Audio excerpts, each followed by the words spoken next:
নমস্কার বন্ধুরা, চলে এসেছি আমার একটা নতুন ইউটিউব ভিডিও নিয়ে। আমার ইউটিউব চ্যানেলের নাম শুভদীপ চট্টোপাধ্যায় ব্লগিং। তো আজ কালী পুজো, তো দেখতেই পাচ্ছ আমি খুব সুন্দর করে নিজের হাতে রঙ্গোলি দিয়েছি।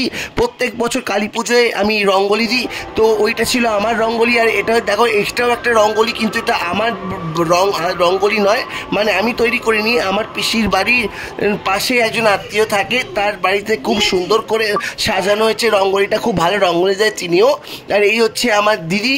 তো এই দিদিদের আজকে মানে একটা নেমন্তন্ন ছিল কালী পুজোর দিনে। তো মানে হ্যাঁ, আজকে কালী পুজো, সেই কালী পুজো উপলক্ষে নেমন্তন্ন ছিল এক বন্ধুর বাড়ি। তো খুব সেই জন্য আমার বড়দি তার ছোটদিকে খুব সুন্দর করে সাজিয়ে দিয়েছে। ওই পর্যন্ত হলো। তো এইবার আমি এটা ঠিক করলাম আমরা ভাই মিলে বাজি ফাটাবো। তো দেখতেই পাচ্ছ আমরা ভাই বোন মিলে, মানে আমরা ভাইরা বোনরা মিলে কালী পুজোয় বাজি ফাটানো শুরু করে দিয়েছি। খুব সুন্দরভাবে বাজি ফাটানো হচ্ছে। প্রত্যেক বছর আমরা ভাই বোন মিলে খুব সুন্দর করে মানে বাজি ফাটাই। তো ভাই ফোটা অবধি আমরা প্ল্যানিং প্রোগ্রামিং করে রাখি যে আমরা বাজি ফাটাবো। তো আমরা যখন বাজি ফাটাচ্ছিলাম তখন আমি, আমার পিসির ছেলে মানে আমার ভাই আর আমার মা ছিলাম। তো আমার দিদিরা তখনও নেমন্তন্ন বাড়ি থেকে উপস্থিত হয়নি, মানে বাড়িতে ঢোকেনি আর কি। তো যাই হোক, ওরা যতক্ষণ আসতো তার আগে আমরা ঠিক করেছিলাম যে আমার দিদিরা আসুক, পিসিমুনি আসুক, সবাই একসঙ্গে মিলে বাজি ফাটাবো। তো আমার মা বললো, আমার ভাই বললো চ, ওরা আসতে তো দেরি হবে, নেমন্তন্ন গেছে মানে এক বন্ধুর বাড়ি। তো ততক্ষণ আমরা বাজি ফাটিয়ে নিই। তারপর আমরা দেখো খুব সুন্দর করে বাজি ফাটিয়ে দিলাম। প্রত্যেক বছর দীপাবলি দিনটা এত সুন্দর লাগে যেন মনে হয় আরেকটা দুর্গাপুজো উৎসব পালন করছি। কিন্তু দীপাবলি তো এমনই একটা উৎসব, কিন্তু দীপাবলি যে দুর্গাপুজোর মতো তো আর 3-4 দিন থাকে না, একদিনেই শেষ হয়ে যায়। বাঙালিদের যেমন দীপাবলি, হিন্দুস্থানিদের যেমন দিওয়ালি, ঠিক এরকম 1-2 দিনেই দীপাবলি উৎসবটা শেষ হয়ে যায়। কিন্তু যত বলে না বাঙালিদের 12 মাসেই 13 পার্বণ, যত উৎসব 12 মাসে থাকে তত দিন ভাল লাগে আর কি। যে উৎসব এলে মনে হয় আনন্দটা আর একটু বেড়ে গেল। যে দুর্গাপুজো যেমন 3-4 দিন থাকে, কালী পুজো 1-2 দিনের মধ্যেই মানে দীপাবলি উৎসবের আমেজটা কমে যায়। কিন্তু কি আর করা যাবে, তাই না? এই দীপাবলি 2 দিনেই আমরা আনন্দ করি। এমনকি আমার কাছে 2-4টে বাজি বেঁচেও থাকে, তো আজকেও বেঁচে আছে। ওইটা আজকে ফাটালাম, আবার কালী পুজোর পরের দিন ফাটাবো, আবার পরের দিন ভাই ফোঁটা অবধি আমি ফাটাবো। আবার অনেকে আছে যে মানে কি বলবো, ভাই ফোঁটার পরেও বাজি ফাটাতে শুরু করে দেয়।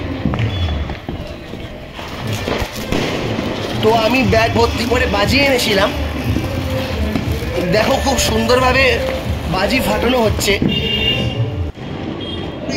অনেক বাজি ছেড়েছি, যেমন ধরো ফুলঝুরি, চরকি, তুবড়ি, রকেট বাজি, আর অনেক রকমের বাজি ছেড়েছি।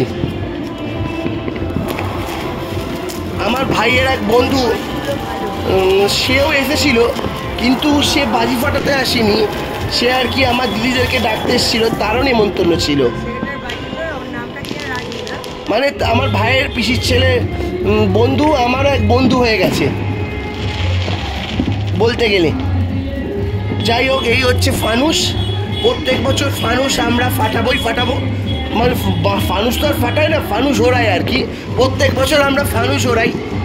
তো এবারেও ঠিক করলাম ফানুস ওড়াবো। দেখতেই পাচ্ছ খুব সুন্দরভাবে আগুন লাগানো হয়েছে ফানুসে।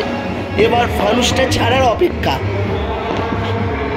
আস্তে আস্তে আমার পিসিদের আসার টাইম এসে গেল।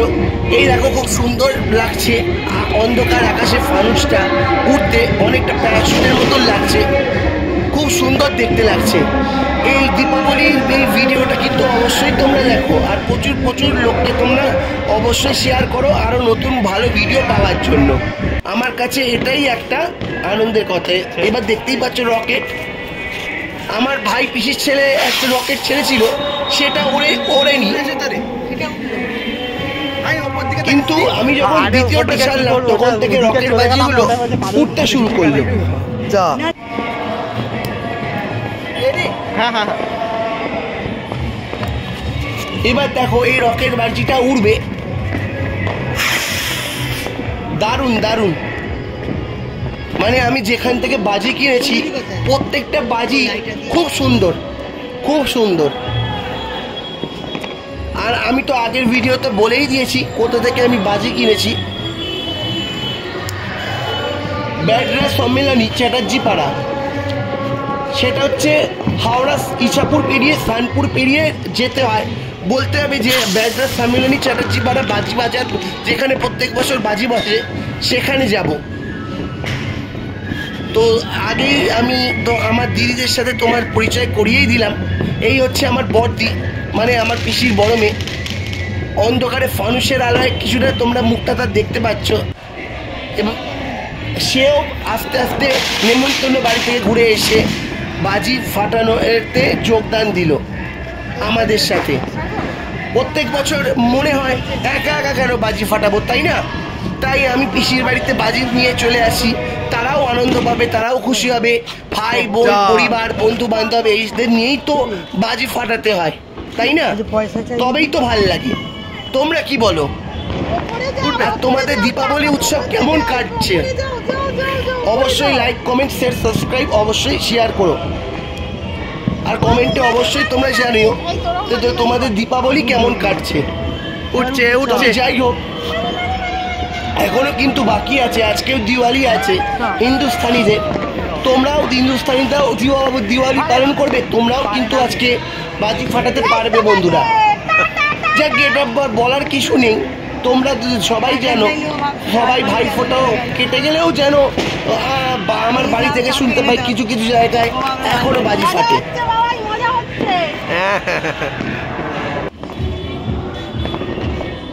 এই হচ্ছে আমার পিসি ছোট মেয়ে, তুবড়ি ফাটাচ্ছে। সেও নেমন্তন্ন বাড়ি থেকে নেমন্তন্ন রক্ষা করে চলে এসেছে। না, এটা আমার পিসির ছোট মেয়ে না, এটা আমার পিসির বড় মেয়ে। যাকে ছোট মেয়ে এখনো এসে পৌঁছায়নি, এসে পৌঁছাবে, সেও বাজি ফাটানোতে যোগদান করবে।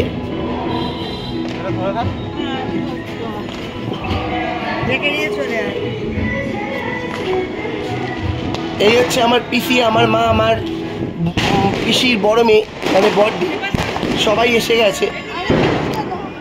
এই হচ্ছে আমার পিসির ছোট মেয়ে, আস্তে আস্তে এসে গেছে। এবার বাজিতে ফানুস ছাড়াতে অংশগ্রহণ করলো, মানে আস্তে আস্তে সবাই বাজি ফাটাতে যোগদান করছে আর কি।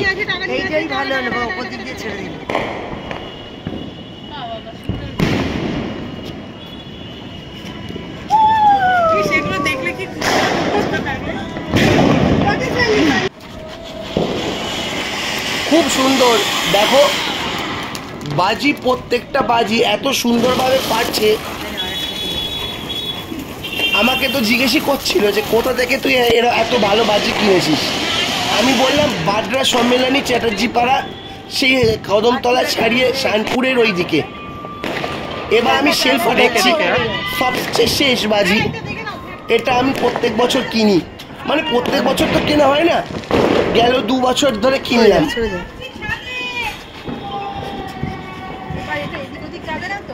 এই সেলগুলো 15টা করে ফাটবে।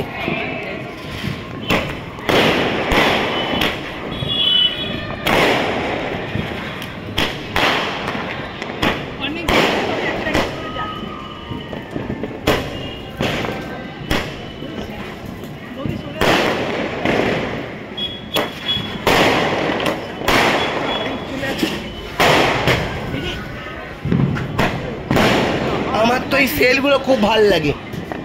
যখনই আমি ছাড়া অন্যান্য যেসব মানুষরা সেল ফাটায়, আমি সেই সেলগুলোর দিকে তাকিয়ে থাকি।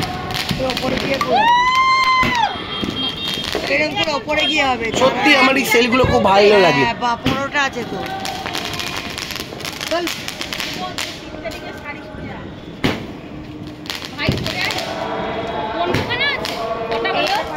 চারটে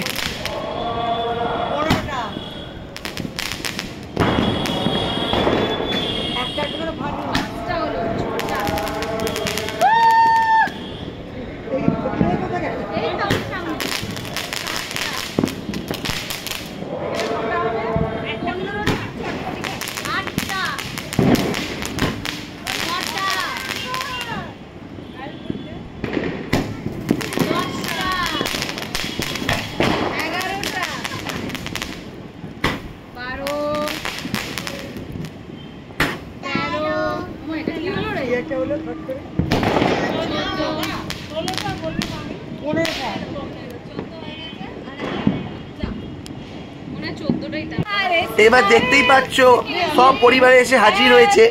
আমার পিসির পরিবার, আমার জেঠির পরিবার, মানে জেঠি ছিল না, আমার জেঠির মেয়ে, জেঠির আমার ভাগ্নি আর আমার ভাই মানে জেঠির ছেলে, এরা সবাই মিলে উপস্থিত ছিল। কিন্তু আমার যে সবাই বাজি ফাটালেও জেঠির ছেলে মানে ভালো লাগছিল না বাজি ফাটাতে, কারণ ইচ্ছা করছিল না। অনেকবার বলা হয়েছিল, সে বললো না তোরা ফাটা। যাক, এবার বাড়ি যাওয়ার পথের উদ্দেশ্যে রওনা হলাম। তো এটা হচ্ছে বাঁশবাগানের কাছে কালী ঠাকুর, মানে লোক পুজো সমিতি থেকে অনেক পেরিয়ে বাঁশবাগানের কালী ঠাকুরটা আছে না, মানে যেখানে কালী পুজো হয় প্রত্যেক বছর, এই হচ্ছে সেই কালী ঠাকুর। আর এখানে দেখতেই পাচ্ছ এবার পুজো হবে, তাই আস্তে আস্তে লোক জড়ো হচ্ছে। তোমাদের ভিডিওটা কেমন লাগলো অবশ্যই লাইক, কমেন্ট, শেয়ার, সাবস্ক্রাইব অবশ্যই করে দিও।